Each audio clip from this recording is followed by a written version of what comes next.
d'emploi. Mode d'emploi.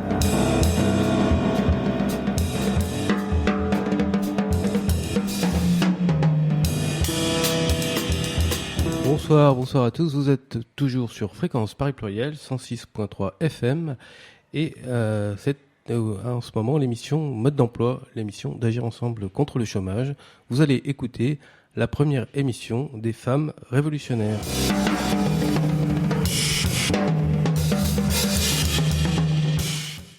Bonjour, je souhaiterais également témoigner de remarques sexistes que j'ai eues en tant qu'équipière McDo. Ce n'est rien en comparaison de ce que d'autres ont vécu, mais bon.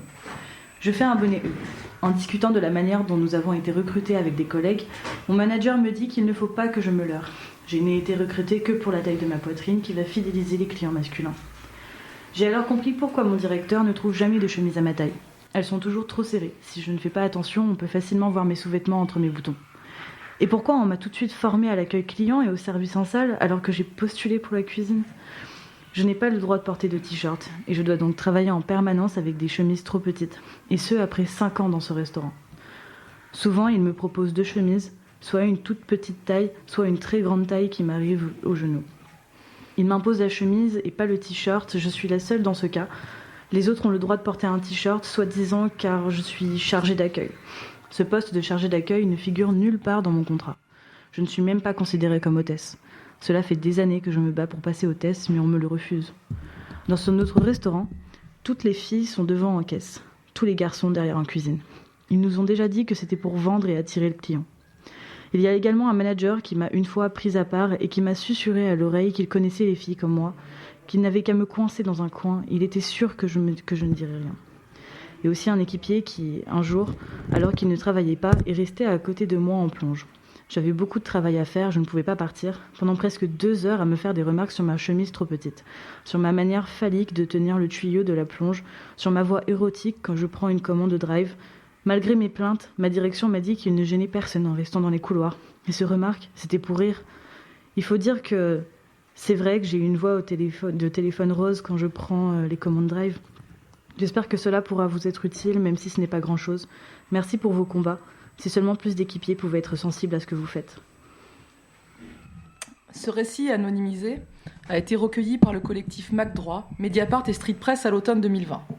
Au total, ce sont 114 témoignages de salariés qui ont été recueillis, dans lesquels les salariés racontent le sexisme vécu au quotidien, les propos sur leur physique, les harcèlements, les agressions, le racisme, les licenciements sélectifs, l'homophobie, la lesbophobie et la transphobie. Ce travail de recueil, qui a fait l'objet d'une importante médiatisation, et d'ailleurs on vous encourage à aller lire, on trouve de nombreux articles et des vidéos sur Internet, a permis de jeter la lumière sur les conditions de travail des salariés sous-payés de la restauration, mais il a aussi permis de faire largement connaître une jeune organisation militante, le collectif MacDroit. Créé fin 2019, composé de salariés et d'ex-salariés du groupe, ce collectif se donne pour objectif de lutter contre le harcèlement et les discriminations à McDonald's. Il a organisé des collages, lancé un forum en ligne pour que les salariés puissent se rencontrer et discuter, écrit une plateforme de revendication remontée à la direction de McDonald's, obtenu des premières victoires, accompagné et soutenu des grèves de salariés, et fait un travail d'organisation et d'entraide en interne de l'entreprise, ainsi qu'un gros travail de communication vers l'extérieur pour faire connaître leur lutte. Aujourd'hui, pour cette émission qui durera 1 heure, nous avons le plaisir de recevoir avec nous au studio de Radio Fréquence Paris Pluriel 2 de ses militantes, Maëlys, bonjour. Bonjour. Et Aurélie qui vient de nous lire le témoignage. Bonjour. Bonjour. Nous remercions aussi Ludo, merci Ludo, à la technique, qui nous permet de faire cette émission. Enfin, l'émission sera animée par Anne. Bonjour Anne. Bonjour. Et par moi-même, Louise. Nous sommes toutes les 2 militantes du collectif féministe révolutionnaire, un collectif de lutte, de débat et de formation qui s'est créé en 2017 dans la foulée de la lutte contre la loi travail. Nous sommes un collectif indépendant des institutions et de l'État qui pensons que le sexisme est un problème structurel, systémique, et qu'en conséquence, notre lutte doit s'attaquer à ces structures. Nous pensons aussi que le capitalisme, le sexisme et le racisme sont profondément intriqués, liés les uns aux autres, et qu'il n'est pas possible d'être réellement féministe sans aussi être en même temps antiraciste et anticapitaliste. C'est pour cette raison que nous nous définissons comme révolutionnaires, car nous pensons que seul un renversement complet des structures sociales permettra de mettre fin aux différentes dominations sociales. Nous nous intéressons particulièrement à la façon dont le sexisme et les discriminations contre les personnes LGBTI se déploient dans le cadre du travail. Donc nous sommes vraiment ravis aujourd'hui, pour cette première émission à Radio Fréquence, de pouvoir parler avec des militantes salariées de McDonald's. En plus, ce qu'il est vrai, c'est que votre combat fait particulièrement écho à la situation actuelle de précarité étudiante. Là, on en a beaucoup discuté, la détresse et la situation matérielle des étudiants. Et votre collectif est en effet, on le verra, pour beaucoup constitué de très jeunes travailleurs et travailleuses et d'étudiants et d'étudiantes. Par exemple, lors de la grève qui a eu lieu au McDonald's du Havre au mois d'octobre dernier et sur laquelle nous reviendrons dans l'émission, la moyenne d'âge des grévistes était de 20 ans. La jeunesse, c'est certes, ça peut être une période d'émancipation dans laquelle on a plus de marge de manœuvre par rapport au cadre familial dont souvent on arrive à sortir, où on entre dans une nouvelle phase de découverte. Mais c'est aussi, il ne faut pas l'oublier, pour toute une partie de la jeunesse, l'apprentissage de l'exploitation, du sexisme et du racisme hors des murs de l'école et de la famille. Et c'est d'autant plus vrai aujourd'hui que nous entrons malheureusement dans une période de crise économique. Et ça veut dire accélération de la privatisation des services publics, baisse des aides de l'État, intensification des violences au travail, car plus on est en difficulté économique, plus le patron peut facilement nous exploiter, nous réprimer. Et si on ajoute à cela la crise du Covid-19 qui nous impacte tous et toutes, le mauvais état général du mouvement ouvrier, on voit bien qu'on est dans une période de grande vulnérabilité des travailleurs et des travailleuses. Mais heureusement, qui dit violence au travail, dit révolte et auto-organisation des travailleurs et des travailleuses.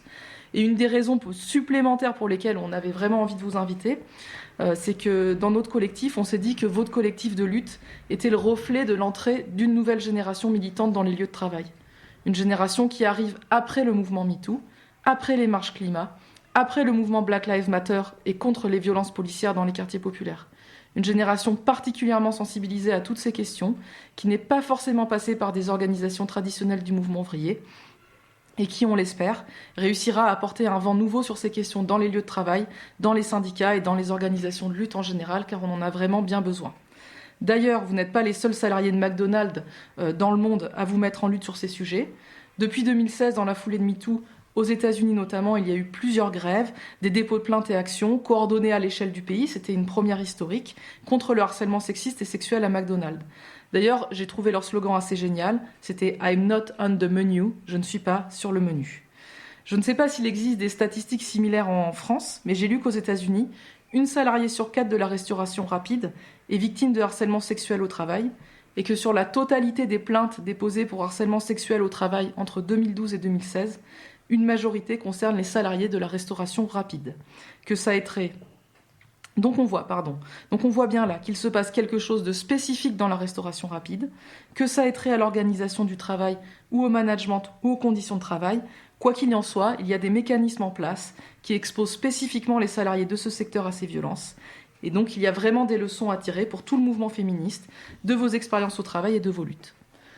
Et donc nous allons dès maintenant rentrer dans le vif du sujet pour 45 minutes d'échange sur vos conditions de travail, votre collectif de lutte, votre vécu, la répression que vous subissez et la façon dont sexisme, racisme et exploitation s'articulent concrètement.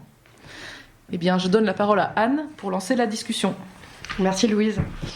Nous, ce qui nous a intéressé prioritairement au collectif féministe révolutionnaire, c'était tout ce qu'on a vu et qui tournait autour de la question de la tenue, de l'habillement.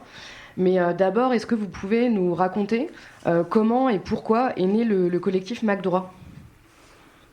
Du coup, le collectif McDroit s'est créé, comme disait Louise, fin 2019. Donc, c'est un groupe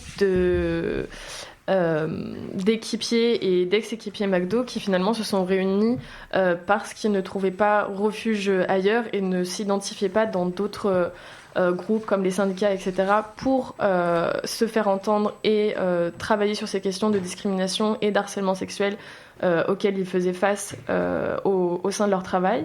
Donc, en fait, le collectif McDroit, c'est une organisation non officielle de personnes travaillant à McDo ou personnes ayant travaillé à McDo qui souhaitent faire bouger les choses de façon concrète et surtout de se faire entendre, parce que c'est ça le plus gros problème à McDo, c'est le fait que les victimes se fassent taire très régulièrement.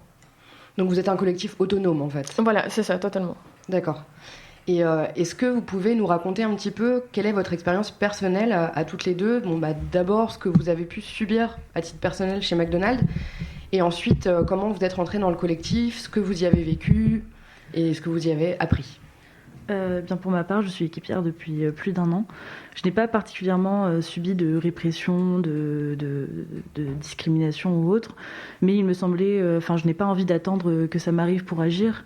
Donc en soutien à toutes les personnes à qui ça a pu arriver et pour en connaître certains et certaines, etc., je ne pouvais pas rester les bras croisés en les regardant et en disant « Ah, c'est dommage pour vous ». Du coup, il me semblait important d'agir et d'être là à leur côté. Et du coup, notre expérience avec le collectif par rapport à ces questions-là se résume surtout aux actions qu'on a faites. Notamment, du coup, Louise a parlé du collage qu'on avait fait l'année dernière.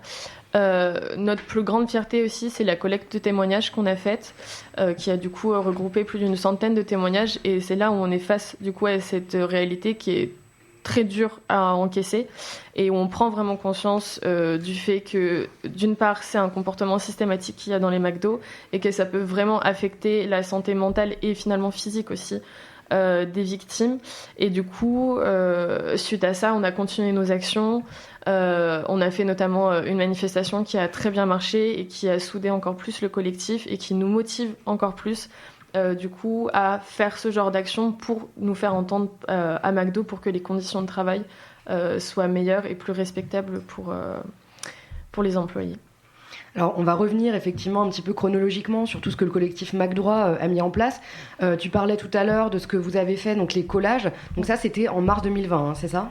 Oui, voilà, c'est ça. C'était pour la journée de la femme, justement pour marquer le coup. On avait fait ça avec une association féministe. Donc c'était la première grosse action, ce qui a permis aussi de montrer au collectif aussi qu'on n'était pas juste du coup un collectif qui se réunit et qui parlait juste des problèmes. Ça a vraiment concrétisé le fait qu'on voulait agir. Et du coup, ça a été un premier pas qui nous a lancé dans plein d'autres choses. Donc c'est plutôt génial d'avoir commencé avec ça. Oui, parce que finalement, les collages donc, qui ont été faits à proximité des McDonald's en question, le but, c'était de dire pour la clientèle qui passait à côté de McDo, vous allez à McDo, mais à côté, vous pouvez lire, voilà ce qui s'y passe, en fait. Hein, un petit peu comme, j'imagine que vous vous êtes inspiré des collages contre les féminicides. Voilà, c'est ça qui vous a parlé. Et est-ce que vous pouvez nous dire un petit peu... précisément, c'est quoi la situation qui vous a mené à faire ces collages ? Qu'est-ce qui vous a révolté ou qu'est-ce qui a révolté les personnes qui ont fait ces collages ? Est-ce que vous pouvez nous donner quelques exemples ? Qu'est-ce qu'on pouvait y lire sur ces collages ? C'était principalement des problèmes dus à la transphobie et à la lesbophobie et ainsi que au port de la jupe obligatoire. Donc c'était via les témoignages qu'on commençait à recueillir peu à peu. Donc c'était des problèmes assez récurrents et on trouvait juste ça inadmissible. Du coup on avait des slogans tels que McDo est égal transphobie, il y a eu plein de slogans ainsi. J'ai plus exactement en tête certains slogans. Mais donc c'était. Oui, il y avait notamment par exemple Gwyn chez McDo c'est chaud, qu'on voit sur les photos. Trans chez McDo c'est chaud, etc. Ouais. Donc et on avait bien choisi d'ailleurs. Enfin, c'était un peu dû au hasard, mais c'est bien tombé au final parce que ce soir-là, en plus d'être le journée des droits de la femme, il y avait également une grande soirée qui avait été organisée par McDo Paris Sud, qui était du coup dans le 15e, donc à proximité de là où on faisait les collages. Donc c'était assez formidable parce que on a fait des collages vraiment au niveau de la boîte de nuit. Du coup, lorsqu'ils rentraient, les managers, les équipiers, directeurs, etc., voyaient ces collages qui ont été très vite retirés évidemment, mais il y a eu quand même une certaine visibilité et les avoir retirés aussi vite, c'est qu'il y avait un problème. Oui, donc ils les ont retirés très vite. Hein. Oui. Est-ce qu'il y a eu d'autres réactions de McDonald's suite à cette première action ? Alors non, dans le sens où McDonald's n'aime pas qu'on s'attaque à son image et donc si ces faits-là ne font pas trop de bruit, c'est pas eux qui vont créer ce bruit-là pour mettre en lumière tout ça. Donc les collages finalement ont pas eu beaucoup d'impact, du moins médiatique. C'est plus après du coup quand c'est allié à Street Press et Mediapart où du coup le collectif a commencé à faire parler de lui et où McDo s'est dit attention, il va falloir qu'on fasse attention à eux et du coup suite à ça on a réussi à avoir une réunion, etc. Mais les collages n'ont pas vraiment affecté McDo pour l'instant, mais ça a amené quelque chose et c'était un premier pas, donc Donc c'était quand même très important. Oui, c'était un premier pas dans la lutte, mais en tout cas, leur première réaction, c'était plutôt d'étouffer ce qui s'est passé. Oui, tout à fait. Ou d'ignorer, de se dire, bon, bah, ça va passer. Est-ce qu'on peut revenir rapidement sur cette question de la tenue vestimentaire chez McDo pour les femmes parce que donc, moi, j'ai lu dans les articles Mediapart que, en fait, il n'y avait pas du tout, dans le règlement intérieur de McDo, d'obligation d'une tenue particulière pour les uns, pour les unes, pour les autres. Mais en revanche, apparemment dans les faits, ce que font les managers, c'est qu'ils imposent le port de la jupe aux femmes avec tout un tas de remarques à caractère sexiste qui font penser qu'en fin de compte, les femmes sont prises pour des hôtesses, qu'elles sont une sorte de vitrine de l'enseigne et que presque on va utiliser, enfin je dis presque, mais de ce que j'ai lu c'est même carrément ça, on va utiliser leurs attributs phisiques, donc comme dans le témoignage qu'on a entendu au début où la personne dit j'avais une forte poitrine, on m'a dit tu vas aller en caisse. Et donc le port de la jupe, ça s'inscrit là-dedans. Est-ce que vous l'avez vécu personnellement ? Alors non, mais on l'a vécu à travers les témoignages, finalement, la violence de tout ça, parce qu'en fait, il faut comprendre qu'en effet, dans les faits, logiquement, dans le règlement, c'est pas censé être obligatoire pour une femme de porter la jupe, mais comme dans McDo, il y a une organisation qui se fait avec du coup, les McDo franchisés et les McDo non franchisés, et en fait, dans les McDo franchisés, c'est un peu chacun sa politique, et donc un manager ou un directeur a tout à fait le droit, entre guillemets, de donner ses propres règlements tant que ça rentre dans le règlement McDo. Sauf que ce qui était fait, c'était plus jouer avec ça et du coup dire « Ah si tu es une femme, tu es obligée de porter la jupe. Si c'est dans le règlement. » Puis comme ce qu'on disait tout à l'heure, voilà, c'est souvent des étudiants qui vont pas forcément se renseigner sur ce genre de choses et qui vont pas du coup dire non, je suis pas tout à fait d'accord. Enfin voilà, on n'ose pas et c'est tout à fait compréhensif. Et du coup, ce qui a été fait, en effet, c'était imposer la jupe, donc qu'on soit en cuisine, au lobby, donc c'est-à-dire faire le ménage. Il faut faire un petit ourlet, mettre des coulants couleur chair, des jolies chaussures. Enfin voilà, le mot tout à l'heure de vitrine était très bien choisi parce que c'est vraiment ça, c'est la vitrine pour attirer les clients parce que c'est plus sympa de voir une femme très souvent blanche en jupe. C'est mieux pour l'image McDo, quoi.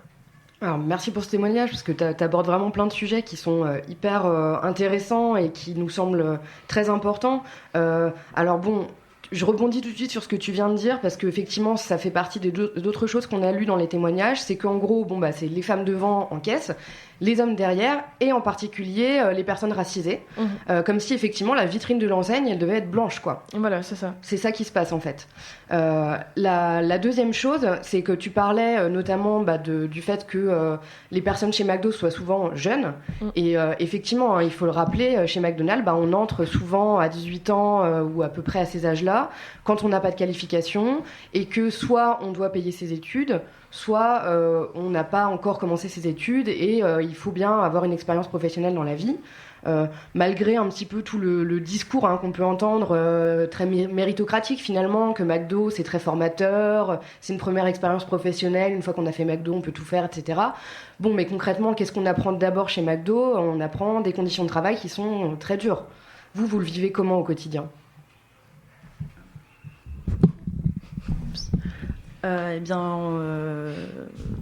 Beaucoup de fatigue, beaucoup d'énergie dépensée et une exploitation qui est, lorsqu'on est assez innocent et peu informé sur ses droits, on peut très vite être submergé par ces abus.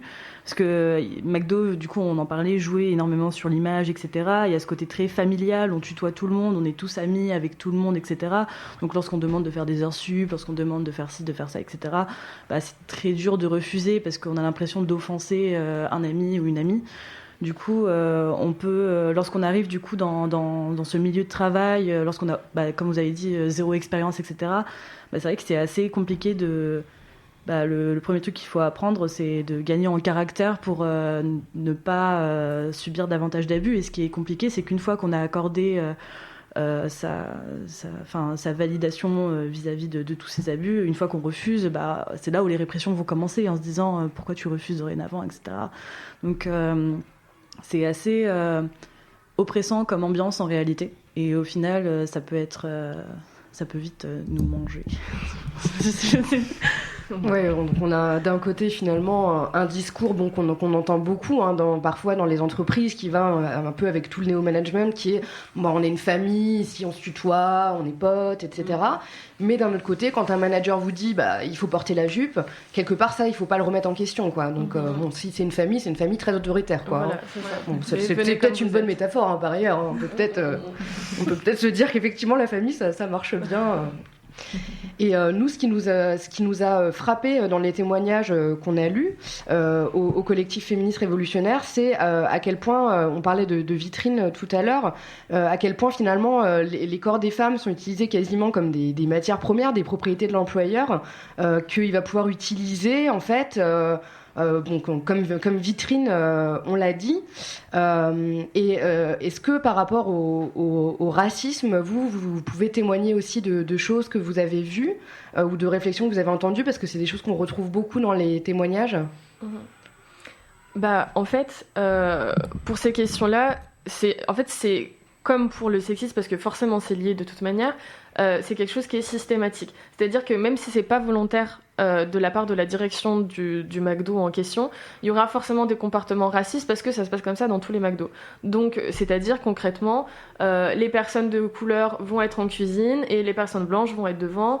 Une personne, je sais pas, on parle beaucoup de ça dans le collectif, par exemple, une femme voilée aura moins de chances de se faire embaucher qu'un CV identique sans le voile en fait.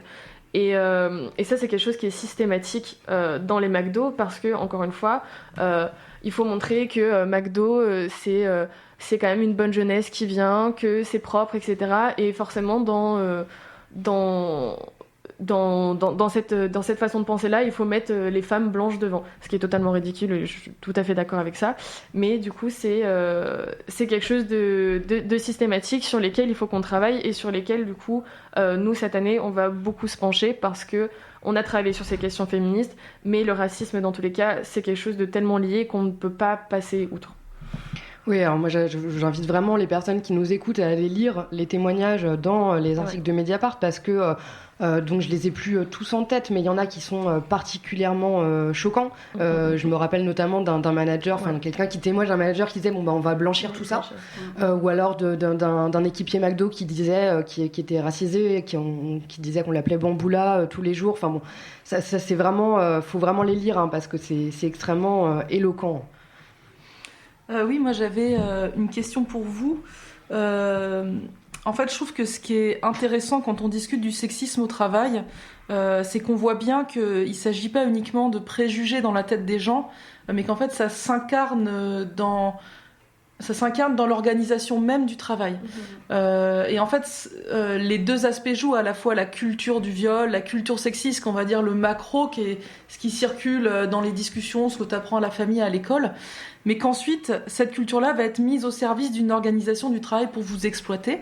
Donc par exemple, on va mettre les femmes à l'accueil, comme vous l'avez dit, on va les obliger à sourire, on va utiliser le sexisme pour faire venir des clients. Et je me demandais en fait si il n'y avait pas aussi à McDonald's quelque chose qui favorisait les agressions sexistes et sexuelles, parce que ce qui est très marquant dans les témoignages, c'est que c'est pas seulement des remarques, c'est qu'il y a souvent des passages à l'action. Il y a beaucoup de témoignages de personnes qui racontent s'être fait agresser sexuellement sur leur lieu de travail. Donc ça, c'est quand même très fort. Et je me demandais si, par exemple, l'organisation même des cuisines, qui peut-être était étriquée, serrée, ne favorisait pas en fait le fait qu'il y ait des contacts ou le passage rapide pour aller servir les tables, et du coup qu'est-ce que ça pourrait être enfin déjà j'aimerais bien avoir votre avis là-dessus, et qu'est-ce que ça pourrait être en fait de faire de la restauration en mettant en place un cadre qui soit pas sexiste. Alors pour le coup je vais parler de mon expérience personnelle et après je pense que tu pourras compléter Aurélie. C'est vrai que la plupart des McDo du coup donc on favorise plus la salle, donc qui prend beaucoup plus de place, ce qui est normal parce qu'on accueille les clients, et du coup c'est vrai que l'endroit où on travaille est très souvent très étriqué, notamment dans les cuisines, pour aller se laver les mains. Donc il faut savoir qu'il faut qu'on aille se laver les mains toutes les 30 minutes, donc en vrai on bouge tout le temps dans le McDo, et c'est vrai que Moi, c'est un truc qui m'a choquée dès que je suis arrivée, c'est que tout le monde se prend par la taille pour passer, etc. Et comme disait Aurélie tout à l'heure, comme on est dans cette ambiance de grande famille, on est copains, etc., c'est pas très grave qu'il me touche la taille, c'est pas très grave qu'il soit près de mes fesses, etc. C'est comme un ami, c'est pas grave. Sauf que finalement, c'est quand même ton manager, ou alors c'est quand même ton directeur. Et tu n'as pas à accepter ça parce que c'est censé être ton copain, alors que pas du tout. Donc oui, en effet, il y a déjà rien que dans l'organisation du McDo quelque chose qui favorise ça, mais ce qui favorise ça encore plus, c'est le fait que du coup nos supérieurs gardent une espèce de relation du coup intime avec nous, de la grande famille, etc. Et du coup, si on se plaint par rapport à ça, on va être plus être vu comme la fille un peu coincée, qui sait pas rigoler et qui prend tout au premier degré. Et du coup, en fait, on va se sentir ridicule de penser ça. Et ce qui n'est pas normal.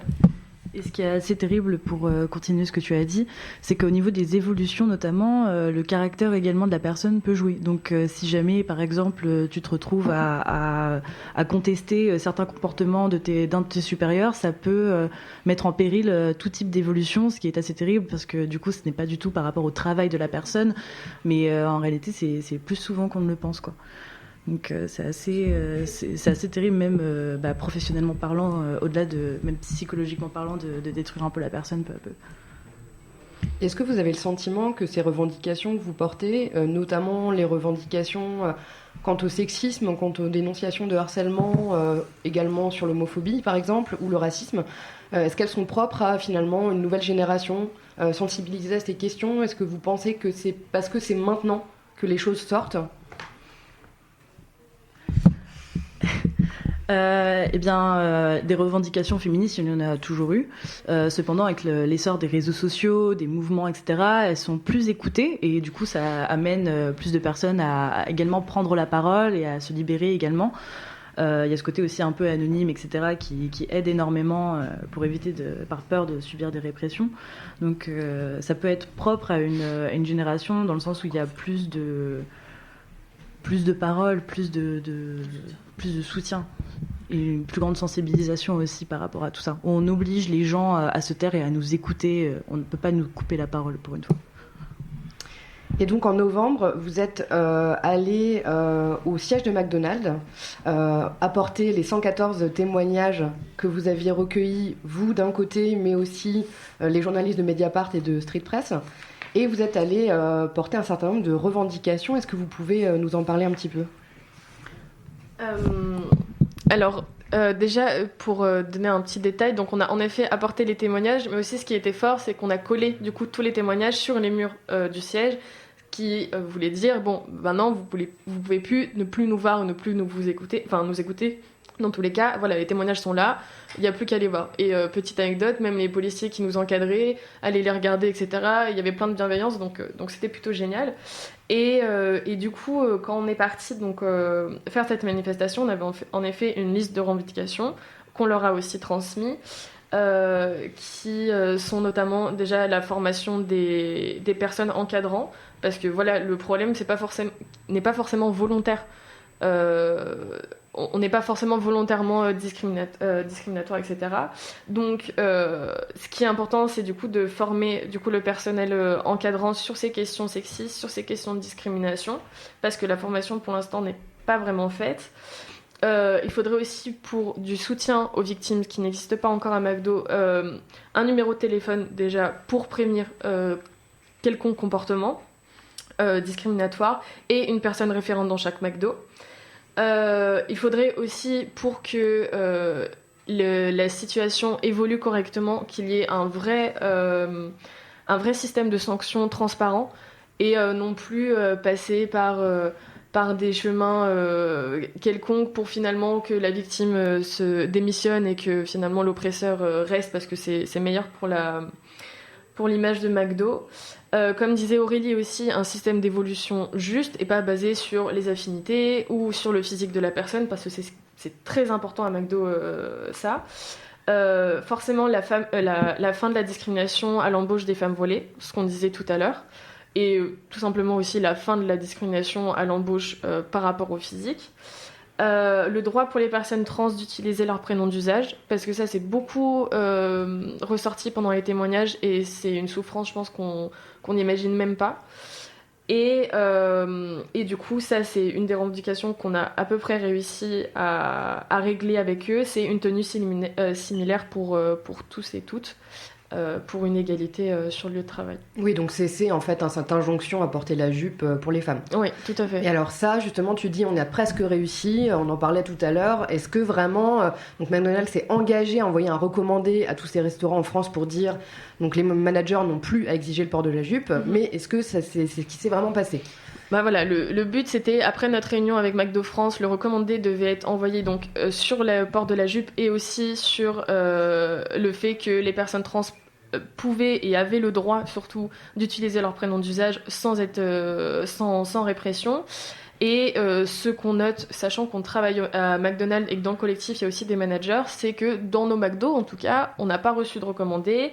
C'est pas un sujet qui a été abordé par la direction, donc on a tendance quand même à se poser la question si le recommandé a vraiment été fait. Donc ce qu'on va faire, c'est que nous on va recontacter McDo par rapport à ça et on verra bien, parce que pour l'instant en fait rien de concret n'a vraiment été fait depuis la réunion qu'on a eue avec eux.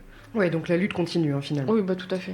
On va faire bientôt une courte pause musicale, mais avant, je voudrais revenir très rapidement sur quelque chose dont vous avez parlé tout à l'heure et qui m'a interpellée. Vous parliez des règlements qui sont différents dans chaque restaurant et qui permettent en fait aux managers de dire bah si c'est dans le règlement, étant donné qu'il n'y a pas un règlement pour tout le monde chez McDo. Et ben ça, il y a l'association Réal qui a publié un rapport détaillé en 2017 et qui raconte comment McDo, j'utilise le terme de la journaliste de Mediapart, organise son irresponsabilité, c'est-à-dire s'organise avec donc des franchises. Donc je vous cite un petit extrait. Un restaurant McDo égale une société juridiquement distincte de toutes les autres. Mais il est très rare qu'un restaurant seul emploie plus de 50 salariés en équivalent temps plein. Ainsi, un franchisé peut être à la tête d'un ensemble de 20 restaurants et employer plus d'1 millier de salariés, tout en y appliquant le droit du travail qui prévaut dans les sociétés de moins de 50 salariés. Donc en fait, toutes les instances qui permettraient aux salariés de s'organiser si réellement McDonald's assumait sa responsabilité d'être une très très grande entreprise, là ça ne le permet pas, parce qu'en fait toutes les franchises se retrouvent isolées, donc les salariés se retrouvent isolés les uns des autres et ne peuvent pas s'organiser.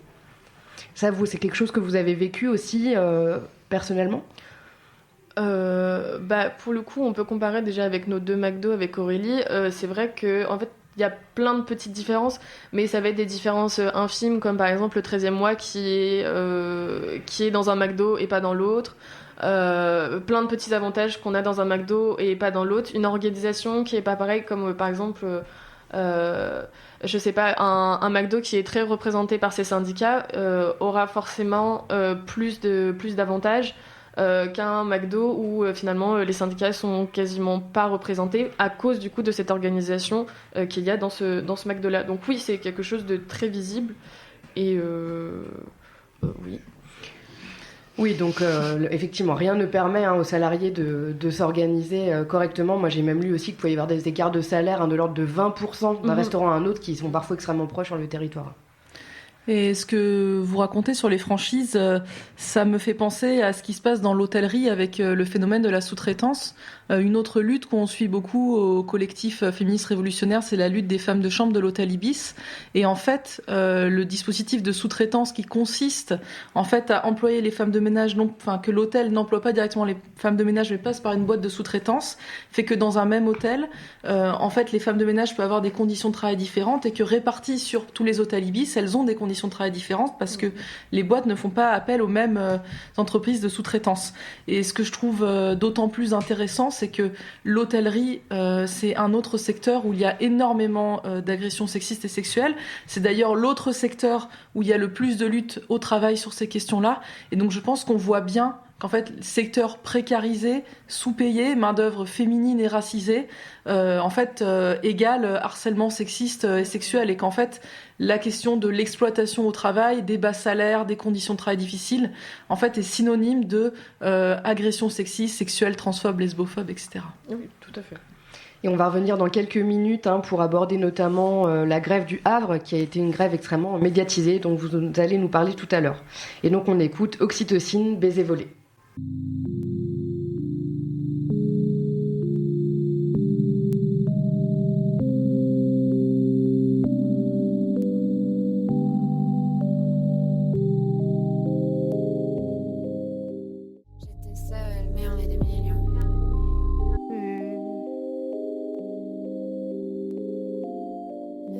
c'est d'ores et déjà inclus. Bonsoir à tous. Vous êtes toujours sur Fréquence Paris Pluriel, 106.3 FM. Et c'est en ce moment l'émission Mode d'emploi, l'émission d'Agir ensemble contre le chômage. Vous allez écouter la première émission des femmes révolutionnaires. Donc nous sommes de retour avec Aurélie et Maëlys du collectif McDroit pour une discussion sur les luttes des salariés à McDonald's contre les discriminations et le harcèlement. Et donc je vais tout de suite vous poser la question, est-ce que vous pouvez nous raconter ce qui s'est passé donc au Havre au mois d'octobre 2020? Alors du coup, il y a eu une grève qui a été organisée parce que auparavant, il y a eu plusieurs plaintes de femmes, d'équipières dans ce McDo, envers un supérieur et envers d'autres conditions de travail qui étaient totalement abjectes. Et du coup, elles ont organisé cette grève qui s'est déroulée relativement bien. Donc, même les clients avaient été conciliants, etc. Et une réunion avait été organisée pendant la grève du coup, et ce qui avait permis à ce supérieur qui avait été promu délégué des équipiers d'être destitué de ce poste. Donc c'était quand même une assez grande victoire, et on s'attendait du coup à d'autres victoires de ce type. C'était une bonne lancée, quoi. Et surtout, il faut noter que on s'attendait pas à ce que ça parte dans la négativité à ce point, dans le sens où les grévistes ont quand même été payés leur jour de grève parce que du coup le franchisé et le directeur étaient d'accord pour dire que cette grève était due au fait que les employés n'avaient pas d'autres moyens de se faire entendre et que c'était nécessaire pour eux de faire cette grève. Donc on ne s'attendait pas à une quelconque répression de la direction par rapport aux grévistes. Voilà, donc je crois que c'était une quinzaine de salariés du McDonald's qui ont fait 7 journées de grève, à l'issue de laquelle la direction les a reçus, et je pense qu'ils ont signé quelque chose comme un protocole d'accord, de sortie de crise, ils se sont entendus. Et est-ce que vous pouvez nous raconter ce qui s'est passé du coup un mois après pour l'une des 2 porte-paroles des grévistes? Après, on a eu la surprise de recevoir des nouvelles du coup de Mathilde, qui était du coup une des représentantes de la grève, qui avait du coup vécu des choses là-bas et qui avait des choses à dire, et qui finalement a reçu une lettre pour dire qu'elle allait se faire licencier sans motif. Du moins sans motif valable, parce que après, en demandant du coup les motifs, c'était seulement des motifs à cadre privé, donc qui ne sont pas recevables logiquement. Donc suite à ça, forcément, Mathilde a été un peu désemparée et a pris la décision de partir en justice contre cette décision. Et donc voilà, donc c'était plutôt la grande surprise vu comment la grève s'était déroulée. C'est vrai qu'on s'attendait pas forcément à ça, mais ça représente encore une fois la répression qu'on a à McDo. Une fois qu'on critique l'image McDo, on va forcément recevoir les répercussions après. Oui, donc Mathilde, cette salariée qui avait qui faisait partie des organisatrices de la grève du Havre, qui elle-même avait subi du harcèlement sexiste et sexuel sur son lieu de travail, a été licenciée, donc apparemment pour faute grave, sans indemnité, sans préavis. Et ce qu'on lui reproche sur le papier, comment il justifie son licenciement, c'est le like d'un commentaire sur un réseau social, je sais plus lequel, je crois que c'est Facebook. Le like d'une personne qui commentait ce qui s'était passé à McDo. Et des messages, donc tu disais tout à l'heure dans un cadre privé, effectivement, sur une application de conversation instantanée mais privée. Donc ça pose aussi énormément de questions sur aujourd'hui comment sont utilisées les données, comment sont utilisées tout ce qu'on fait sur les réseaux sociaux, comment ça peut être retourné contre les individus. Donc dans le cadre qu'on connaît aujourd'hui de mobilisation contre la loi de sécurité globale, ça nous interroge vraiment. Mais là, de voir effectivement comment juste un like et quelques messages, ça peut vous valoir un licenciement pour faute grave. Donc évidemment, ne nous leurrons pas. Je pense que si Mathilde a été licenciée, licenciés, c'est difficile de croire que ce soit sans lien avec sa mobilisation durant la grève. Et une chose assez ironique qui s'est passée quelques jours après le licenciement de Mathilde, McDonald's France a tweeté à propos donc ils ont fait une communication à propos de leur participation à une initiative qui s'appelle #Stop, qui lutte contre le sexisme ordinaire en entreprise, une initiative qui est portée par des grandes entreprises comme L'Oréal, etc. Et donc McDonald's France tweet là-dessus, ah bah oui, on est très content de participer à #Stop, à cette lutte contre les violences sexistes ordinaires, quelques jours après avoir licencié Mathilde, qui était lanceuse d'alerte sur ces questions. Stop l'hypocrisie. Exactement. Ça, nous, on pourrait faire le #Stop hypocrisie. Voilà. Et est-ce que cette répression, elle est très commune à McDonald's? Pour le coup, elle est systématique. Enfin, je te laisse dire. Oui, on en parlait tout à l'heure. Du coup, dès qu'on commence à parler, etc. Mathilde fait partie de McDroit, mais au niveau aussi de d'autres camarades McDroit, on peut constater que s'il n'y a pas de licenciement, il y a une attribution à des postes assez ingrats ou encore des comportements au travail, des paroles, des choses qui changent quoi, ou qui s'aggravent. Oui, d'ailleurs, 2 choses pour rebondir un peu sur cette discussion.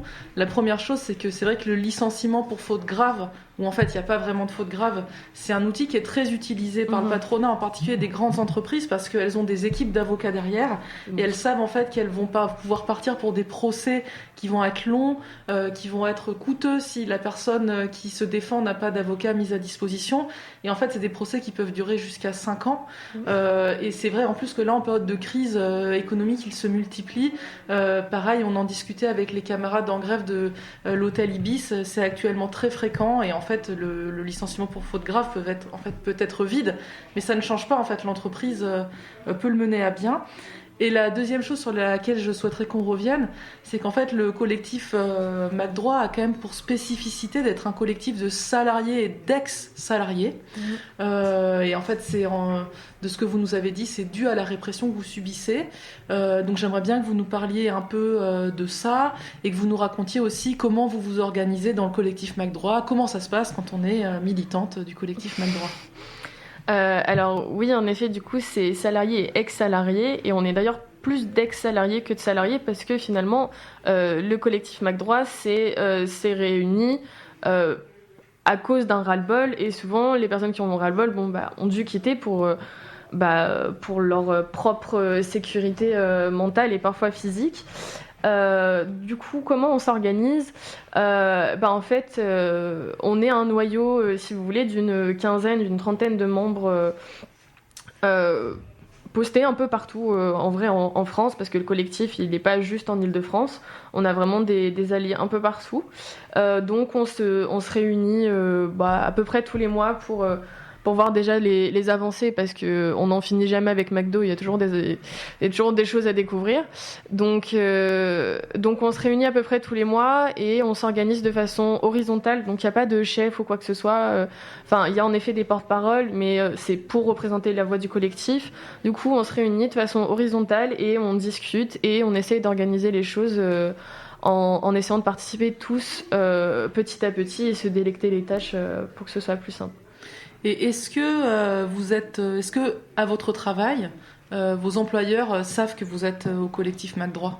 Alors, je pense qu'on va pouvoir répondre toutes les deux. Moi, pour ma part, comme je suis porte-parole, non, alors pour le coup, moi, c'est totalement anonyme, parce que, comme on disait tout à l'heure, la répression, fait très peur. Non, alors moi, pour le coup, ils ne savent pas du tout. Non, de même pour moi, vraiment. C'est le but quand même aussi du collectif, et de pas être un syndicat, c'est d'avoir cette possibilité aussi de l'anonymat, tout en pouvant contribuer à la cause. D'ailleurs, est-ce que vous pouvez nous parler de vos liens avec les syndicats? J'ai vu qu'au Havre, la CGT était présente en soutien. J'ai aussi vu que là, il y a quelques semaines, vous êtes allé à Gare de l'Est apporter votre soutien au licenciement de 2 salariés qui ont fait grève en 2018, puisqu'il y a eu une longue grève, une occupation d'un McDonald's en 2018 à Gare de l'Est, qui était un peu historique, puisque la grève précédente remontait à 2003. Et donc, vous êtes allé soutenir ces camarades qui se sont fait licencier. Et c'est vrai, en fait, que le fait d'être dans un syndicat, ça donne une certaine protection réflexion, ça permet des heures syndicales. Alors est-ce que vous posez la question de un jour vous transformer en syndicat ou de vos liens avec les syndicats, ou comment vous vous situez sur ces questions-là? Ouais.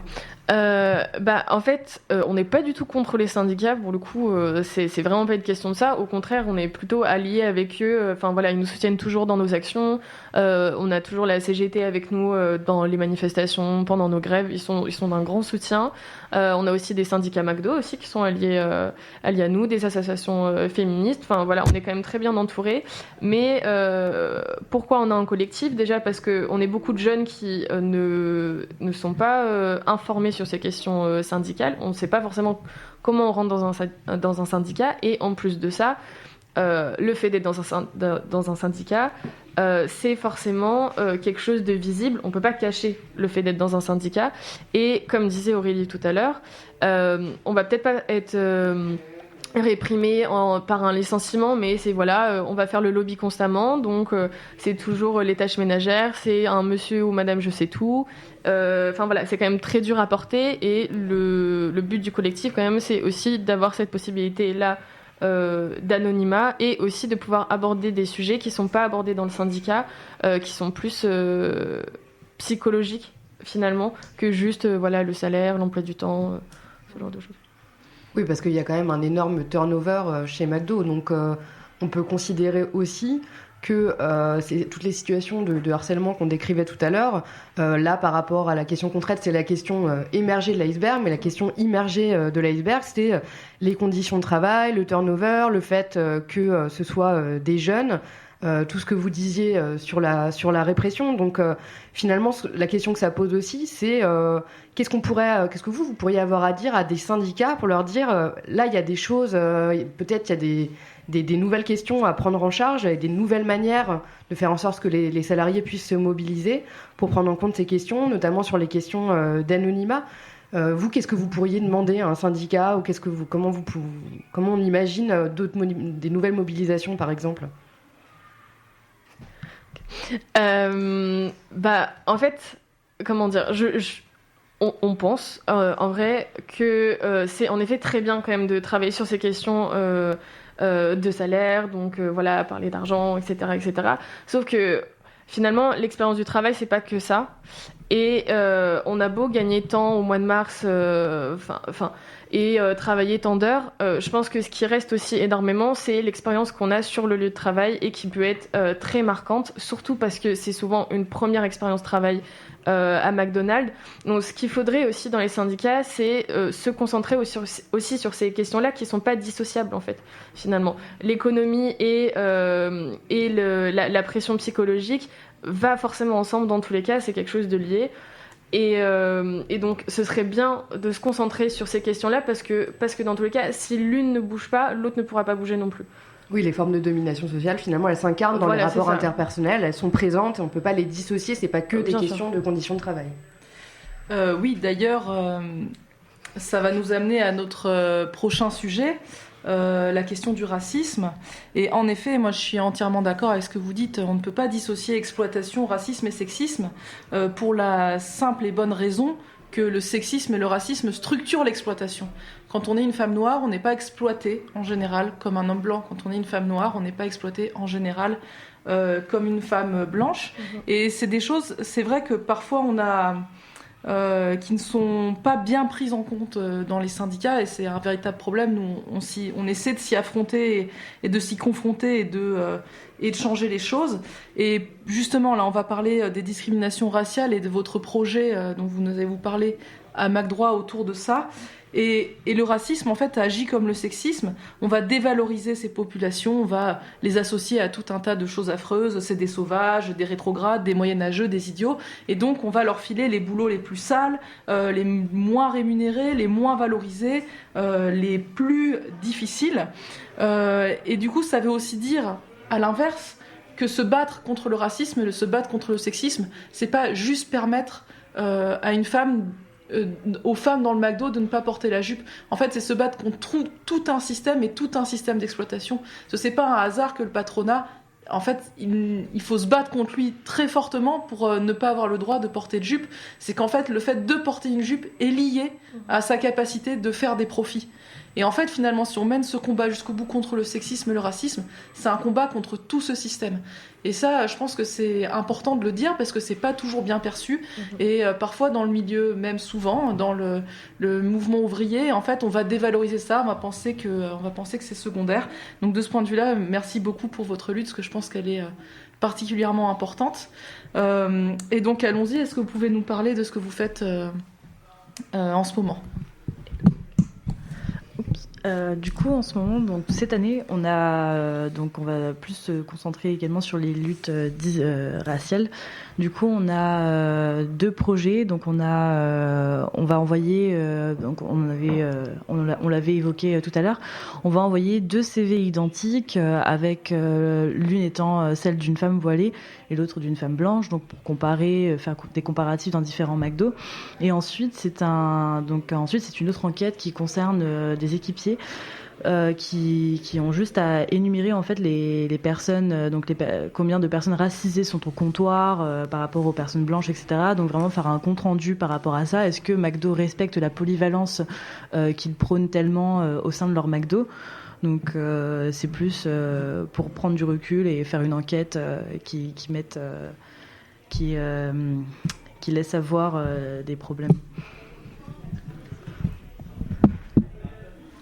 Ok. Et d'ailleurs, comment est-ce que vous avez des liens avec le mouvement antiraciste et le mouvement féministe en dehors du collectif McDroit ? Alors, on en a déjà dans le collectif McDroit et on compte plus d'ailleurs en avoir parce que des groupes contre les comportements racistes, c'est vrai qu'on n'a pas encore beaucoup de liens avec ce type de groupe dans le collectif, donc on compte vraiment faire un travail là-dessus. Et sinon, personnellement, je pense que forcément, si on fait partie du collectif, on a forcément des liens avec ce genre de groupe parce que finalement, même si on fait partie du collectif, même quand on part, par exemple, de réunions, je pense qu'on reste quand même toujours dans cette optique de lutte féministe, de lutte antiraciste. Donc forcément, je pense que toutes les personnes qui font partie du collectif ont forcément un lien avec ces groupes-là. C'est quelque chose qui rentre dans notre quotidien parce qu'en fait, c'est quelque chose qui est visible partout. Donc oui. Oui, d'ailleurs, on avait organisé un live avec le collectif féministe révolutionnaire avec le collectif McDroit dont Maïlis,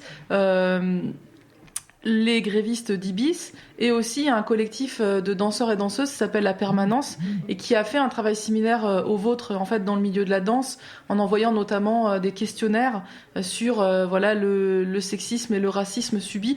Donc on voit que ça se multiplie et ça serait intéressant ensuite de mettre en commun les résultats pour voir en fonction du milieu du travail comment est-ce que ça se décline, quelles sont les spécificités. Et donc là, on se rapproche pour nous féministes d'une date qui est importante, qui est celle du 8 mars. Alors elle est importante pour nous parce qu'en fait, malheureusement, c'est une des dates sur lesquelles on s'appuie, même si on voudrait avoir des dates toute l'année en tant que mouvement féministe et ne pas avoir un calendrier imposé comme ça.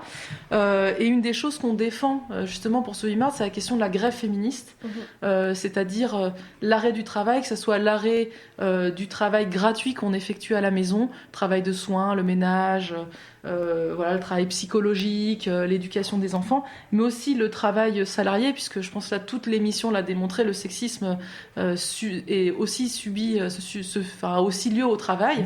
Et donc, est-ce que vous avez prévu de faire quelque chose le 8 mars sinon, on vous invitera à nous rejoindre en cortège et à marcher ensemble.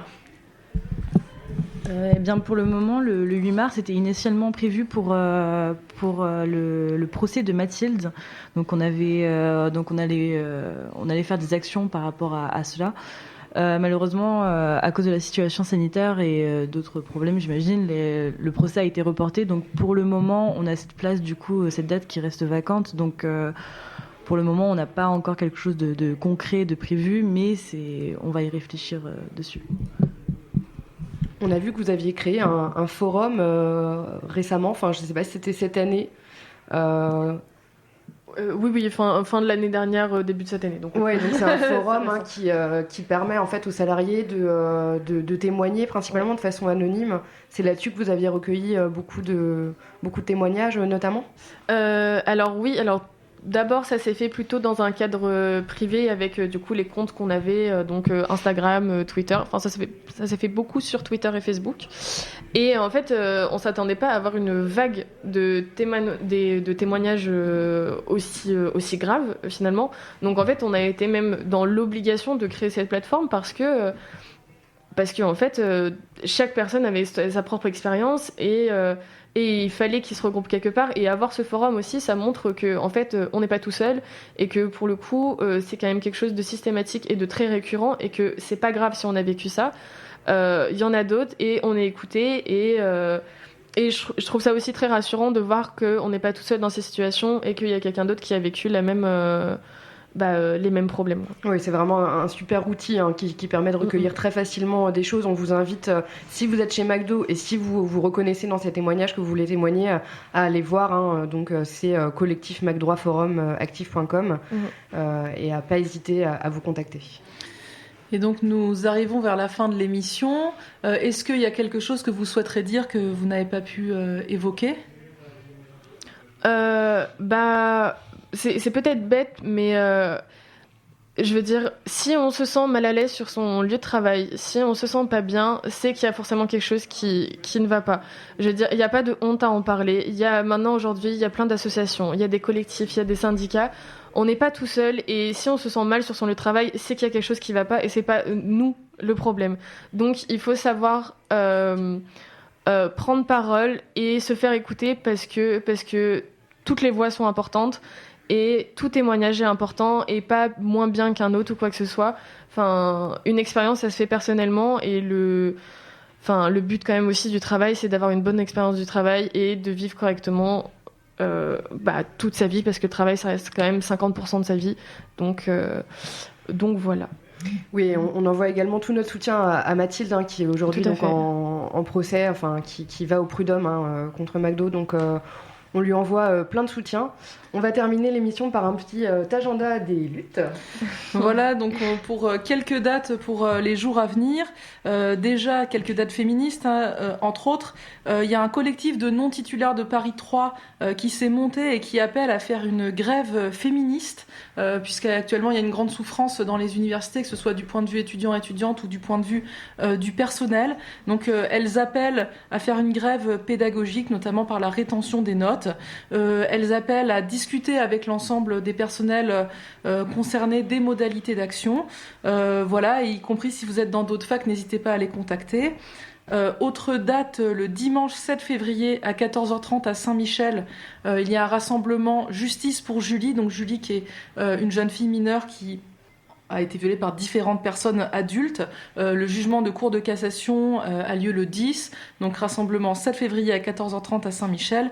Et bien sûr, nous avançons vers la construction du 8 mars. Donc regardez autour de vous les collectifs sur Internet un peu ce qui s'y passe. Et donc pour conclure, n'hésitez pas à contacter, suivre le collectif McDroit. Elles sont facilement trouvables. Il et elles sont facilement trouvables en ligne, Instagram, Facebook, Twitter. Et allez lire les témoignages. Il y a des vidéos. Vraiment, c'est effarant. Voilà, merci beaucoup. La voix des sans-voix a besoin de toi.